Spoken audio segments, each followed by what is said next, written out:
Now, you said you do automatic writing. Yes. Yeah, tell us about that. How did that start and what do you I do? used to be in a meditation group, and the lady who ran it particularly was trying to teach us how we could channel. And I often thought about, I had heard about people who did automatic writing, and I thought, how amazing would that be? And I used to just put it out there all the time. I wish I could do that. I wish I could do that. And I had an experience where my youngest daughter was at high school and she was starting to do this automatic writing. This is before I had never said anything. But she came home with this writing, and it was in like a spiral pattern. Now, what would happen was would rest her hand on the desk with a pen in her hand when she was listening to the teacher or looking at something, and her hand would just start to work. And then her other hand, she would gradually turn the page. So the right hand wouldn't move so much, but the left one would move the page and gradually change where it was. So in the end, you would have a spiral pattern of writing, and when you went back and started from the centre and read out, you would know where the full stops and that should be. It was all about the planet. It was all about looking after the planet, about the destruction that had taken place. It was always about the environment, about the earth. And it was quite amazing and beautiful. Some of it was quite beautiful, the way it was written. My daughter was quite concerned and unsure what was happening, so I took her in to speak to the minister at the time, and she just said, look, this is wonderful, it's good energy, it's not bad. I was envious. I thought, what an amazing thing, and wouldn't that be fabulous to do that? My daughter also had some other problems at school, as far as Spirit had obviously realised that she could connect with them, and so if a friend or someone came up to her in the playground, she would see them change dramatically in age and eventually get to the age of, very quickly, they would sort of mutate, but they'd change. Their face and their body would change, and by the time they got to her, she would know pretty much what age roughly they would be that they would pass over and what they would pass over with.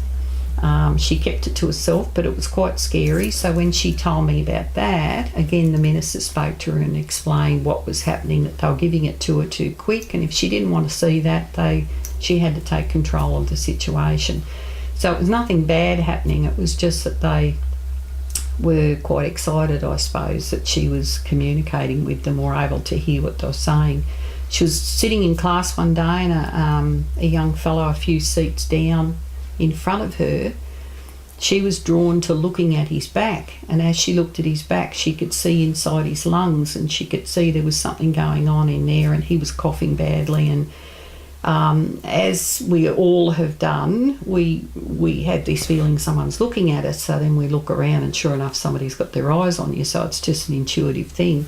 And he looked around and sort of looked at her and frowned, and she hadn't been there very long. And he come up to her later and said, what were you staring at? And she said, oh, you've got some stuff going on in your lungs at the moment. And he said, oh, I've been to the doctor. And she said she didn't know why, but she just said, would you like me to take that away? And she put her hand on his chest and sort of did a grabbing sensation. And he sort of made this loud breath sound. And he just sort of freaked out a little bit, because he just felt, he said to her later, a few days later, that he felt something being removed. And he just said, you're a witch, and ran off. But he later sort of thought, well, gee, there's been an improvement. So he came back and spoke to her a couple of days later.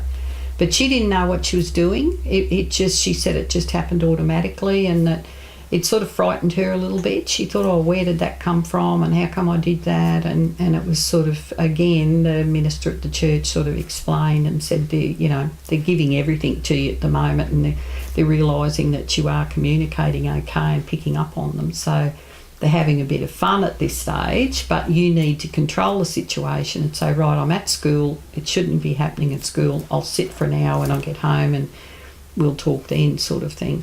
So we've had a few strange things happen in the family like that. And I always remembered her doing that automatic writing and feeling how wonderful it was and how beautiful the words were, and very poetic in some place. And I've often thought, well, maybe if I concentrate and ask them enough, then that would happen. And I tried one day and it worked. And it was a piece of writing I did for a friend, and then from there someone else asked me to do it. I've never charged anybody for doing it. I'm a bit wary of things like that. I worry that whatever you've been given will be taken away, so I'm always very aware. I've since done quite a few of them. A policeman I know in Sydney, his son, it was about his second year of the anniversary of his passing from suicide, and I said I can't guarantee anything, but we'll give it a go. And I actually carry that piece of paper in my bag, the original piece, because it's so moving, and he's given me permission to allow people to read it because of the relief and the pleasure he got out of that reading, because the son explains quite a few things and relieved his father of a lot of worries, and so and proved that he was with him when he went to a trip back to England at one stage. He proved to him, he talked about what England looked like. It was so bright, Dad, it was so sunny, the grass was so green. Mum's lost a lot of weight and she's changed the furniture around in the house and the paint on the walls are different, and all this sort of stuff to prove that he'd been back there with his dad on that holiday. And then explained how he will come back one day. You'll know me, Dad. When you see me, you'll know me. Straight away, you'll know me. But my brother won't. He'll think that that child reminds him of me, but he won't know straight away that it's me. So there was quite a bit in that reading, and it gives me pleasure, but to see someone be relieved, and even though, you know, that policeman cried throughout the whole time that I read it back to him, he got such relief from that reading, and his son saying, Dad, I'm okay, you know, I did a stupid thing, but I can't go back. I'm here now and I'm happy. And Dad, get rid of that stuff out of the house. You don't want it. I don't need it anymore. Please get rid of it all. You know, there was a bit of comedy and humour in it as well.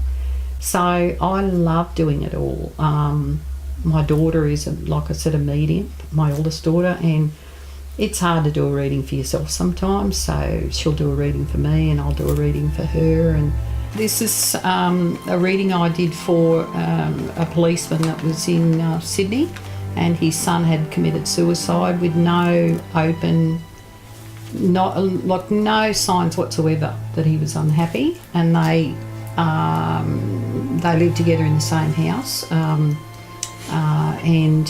they used to go to the gym each day together and stuff like that. They used to go on the jet ski of the weekend, and this young fellow committed suicide, and the policeman come home to find him, and he said to me that he was so close to him, he could pick up on him all the time, that he said it was like suffocating, because obviously the son, I think, must have been trying to get, you know, let him know that he was there.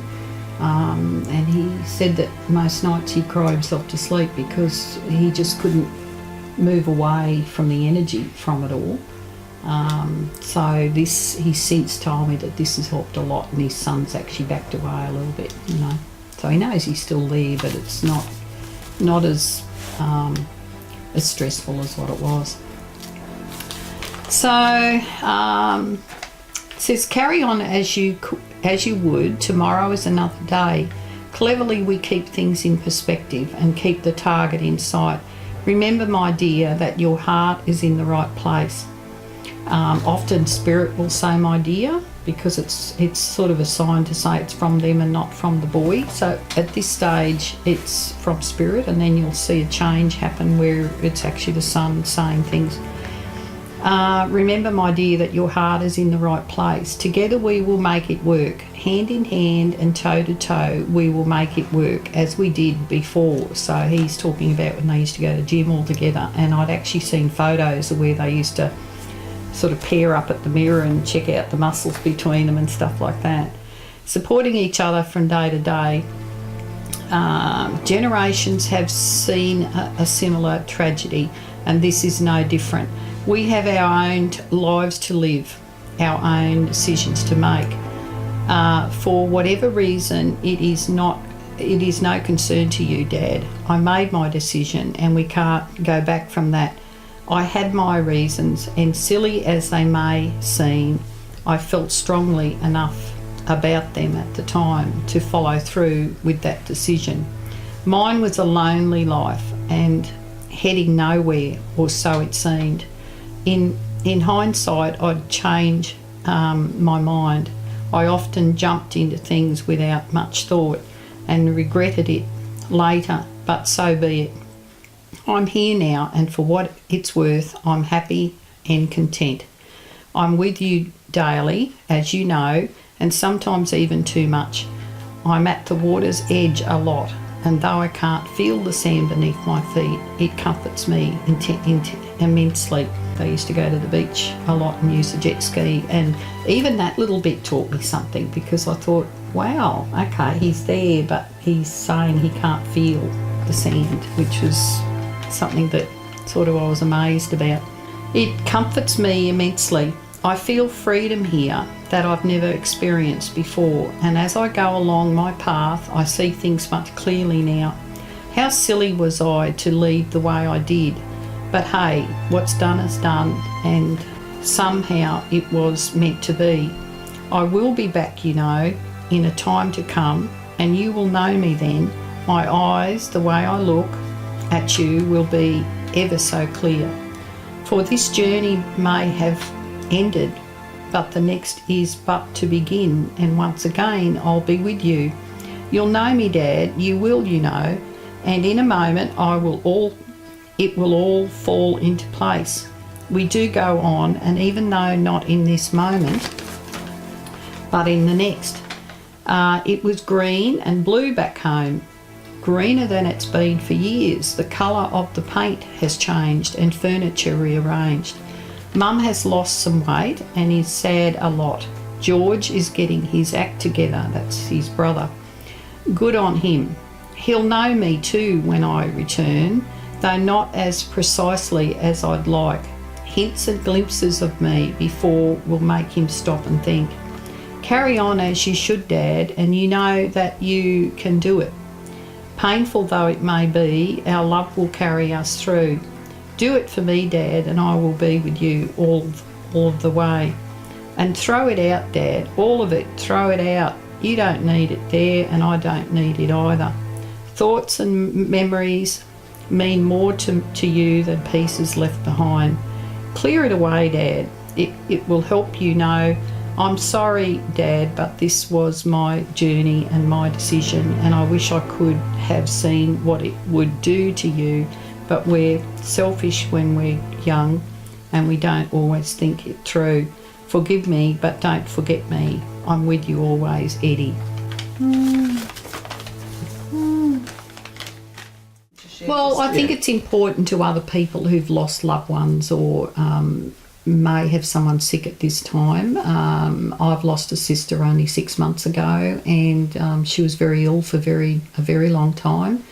It helps to know that they are in a better place. It's their body that passes over and deteriorates. It's not their soul and their spirit.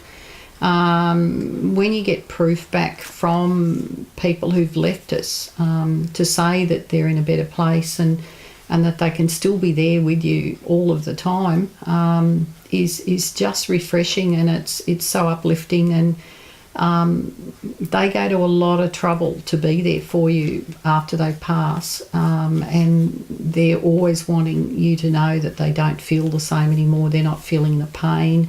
They're free to do what they want and go where they want, and we'll all do that. We'll all pass away at some stage, and if it's sort of knowledge within your family that we do travel this way and this does happen to us, it makes things so much easier to understand. Some people don't think that we come back, but others do. So to think that this young fellow has said that he will be back, and when I do the readings and talk back to the person I've done the reading for, they'll explain a little bit more, and they explained at the time to the policeman that it will be George, his brother. It'll be his child that he'll come back as, and that he will be with them again. And it seems to be the case that they will reincarnate back down the family line. So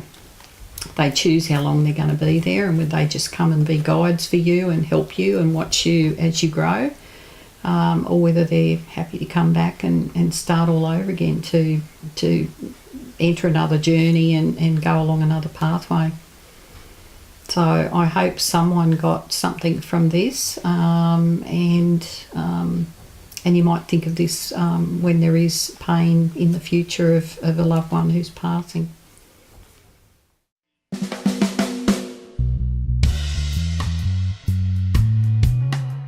So it's the first time I've done some writing for an animal, and it's amazing what came out. And he'd been hit with a car, and the vet had sort of said, well, I'll, try not to charge you a lot. We won't do x-rays because, that would cost quite a bit of money. So we'll treat what we can see. And,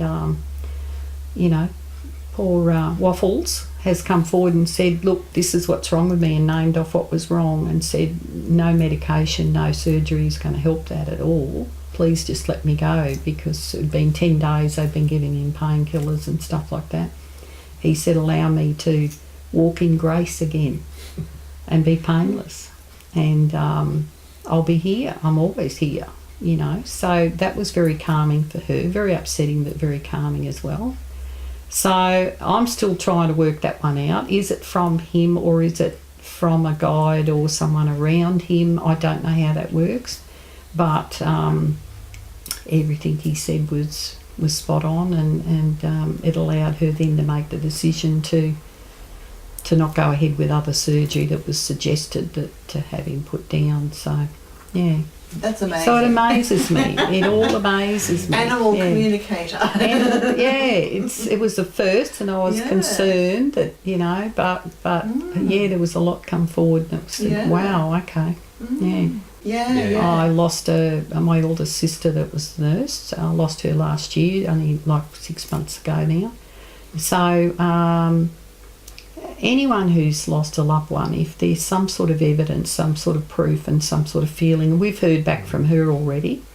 So, and quite, she was joking around and funning around and saying a lot of stuff, and my mum was with her, and my dad was there too, but Dad was standing to the back sort of thing and allowing the women to do all the talking, which is pretty commonplace, So it helps anyone, no matter what I've experienced over the years. It still doesn't cease to amaze me what comes through with some of the writings, and it gives me such a loving feeling, and I worry leading up to it. I think, I hope somebody comes through, or I hope whatever, and I just say, look, I'm not sure what's going to come through, but we'll see what happens. And they never cease to amaze me. I don't know who my guides are. Other people see them, but I've gone past that now. It doesn't bother me who they are, as long as they're there, and that they're there when I need them, and that I'm here to help them out, because I'm not doing it. I'm just the conduit, and I'm very particular about ego, that doesn't come to play, because I'd hate for it all to be taken away. And obviously our family line of women who've all done this, and we're all very different. That's quite amazing too. If I'm doing platform work for the church, then I might see a little bit more, but I'm very visual. What about with your parents or your grandmother? My mum used to say, all that stuff you go on about, so she'd just sort of bluff it over. But she often had predictions, but wouldn't call them predictions. She always seemed to know who was going to win the Melbourne Cup, but she'd never put a bet on and all that. And it was, she would be very open and honest about who she thought, so it was never a fluky thing. And then it was her mother that we went to a family reunion, and she'd passed away, and people spoke about her with her abilities and But being older people, they didn't sort of describe it like we would these days. They just sort of said, oh, she was a little bit different, or she was a little bit this, and, you know, this happened one day, or that happened. And so they would sort of talk about it, not as openly as what we would do now. So it seemed to be through her side of the family. I used to see things in a darkened room, so they used to show me stuff, and I think they were trying to get my attention, but it frightened me more than anything. So in different postings where we've been, you know, my husband's often said, well, what about that over in Perth? What about when you used to see the whatever? And one of the main things I used to see that was quite regular was I would have my eyes open and the whole ceiling of my bedroom would be a spider web. Huge, massive spider web. No spider, just the web.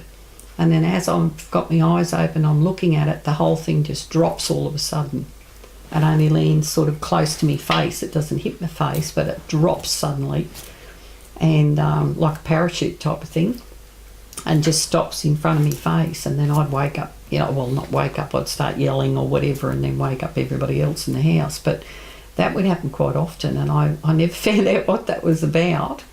But yeah, the fact that if I put a light in the room, a lot of that stuff didn't happen. So I was sort of blocking it out, I suppose. So, yeah. So I think they were trying to get my attention. Spirit was trying to get my attention way, way back. But I just didn't understand it back then. And my mum saying that, you know, all that stuff you go on about. My daughter did a reading for somebody a couple of years ago, and she said, oh, Mum, you know that reading I was doing today? Yeah. She said, you won't believe who come forward to help me do the reading. And I said, oh, Rose, which is one of her guides. And she said, no, Nana Mavis. And I said, no. She said, yeah. And she was laughing. She was saying, yes, it's me. So she was sort of like, yeah, okay, I know about it now. You know, I believe it now. So it was quite funny at the time, apparently. And she's there pretty often now with her. She helps to do the readings. Yeah. Amazing. Yeah. Amazing. What a lot of stories you have. And her mother used to say to different ones, if I had a reading, that they'd say, oh, your grandmother's there, and I'd say, which grandmother? And they'd say, she's saying, I loved your daughter and her daughter's daughter. And that was her code that she would say to different people. So she'd say that same thing each time. Can I tell you a couple of other little quick stories? Absolutely. My granddaughter, who's now 19, when she was 6, I was at my daughter's home and we were having a cup of tea, and was over playing on the floor with toys, and I think Sesame Street or something was on, and she came over and she said in a very direct and very serious manner, the big wave's going to come and it's going to wash the people, and it's going to go back out and it's going to come back in and it's going to wash more people. And we said, what are you talking about? And she said, the people are going to drown, lots of people are going to drown. And I said, what has she been watching? And she said, no, nothing at all. That's really weird. She went back over, sat down and happily played again. 3 days later, the tsunamis hit Thailand. She saw it on the news, and she said, see? And she was 6. My daughter was going to go, and I can't remember the distance between those two things of the Bali bombing and the tsunamis, but they weren't a great deal apart, were they? But she was due to go over to Bali with a girlfriend, first time out of the country, and I was going to babysit. And she kept getting this sick feeling every time she thought about going away. And she said, I shouldn't feel like this, I should be excited that I'm going on holiday. It's the first time I've gone overseas.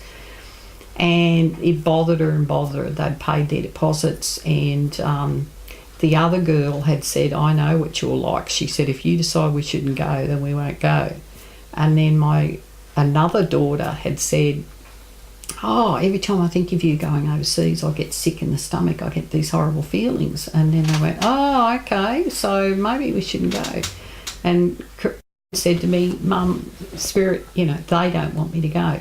And I said, well, you have to decide for yourself. And so she cancelled, and the travel agent said, well, why? You're not going to get your money back. And she said, look, I think something really bad's going to happen. I don't know what, but I don't think it's safe for me to go over there.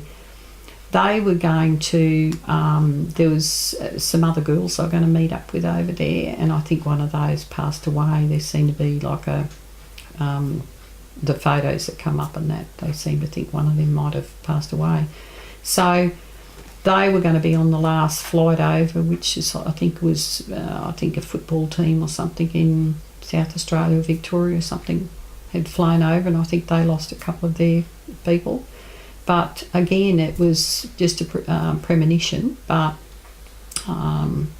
could have very well saved a life. So yeah, because they were meeting in that club that night, and that's where they would have been. Yeah.